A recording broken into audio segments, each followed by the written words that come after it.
আওয়ামী লীগের আগামীকাল 13 নভেম্বর ঢাকায় অনুষ্ঠিতব্য লকডাউন সমাবেশকে ঘিরে সারা দেশে নিরাপত্তা জোরদার করেছে আইনশৃঙ্খলা রক্ষাকারী বাহিনী। এরই অংশ হিসেবে ফরিদপুরে মধুখালী উপজেলায় ঢাকা খুলনা মহাসড়কে বিশেষ চেকপোস্ট বসিয়ে তল্লাশি অভিযান পরিচালনা করছে মধুখালী থানা পুলিশ।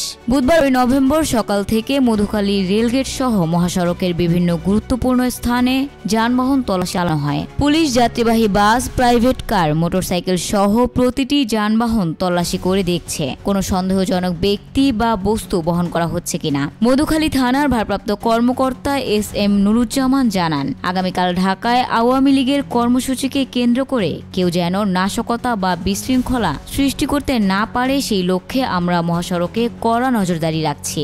সাধারণ জনগণের নিরাপত্তার কথা চিন্তা করেই প্রতিটি যানবাহনে তল্লাশি চালানো হচ্ছে, যাতে কেউ কোনো আগ্নেয়াস্ত্র বা দেশীয় অস্ত্র নিয়ে ঢাকায় প্রবেশ করতে না পারে। তিনি আরও বলেন, আমাদের মূল উদ্দেশ্য হচ্ছে দেশের আইনশৃঙ্খলা পরিস্থিতি স্বাভাবিক রাখা এবং জনগণের জানমালের নিরাপত্তা নিশ্চিত করা। জানা গেছে, আগামীকাল ঢাকায় আওয়ামী লীগ ঘোষিত লকডাউন সমাবেশে অংশ নিতে সারা দেশ থেকে নেতাকর্মীরা রাজধানীতে যাচ্ছেন।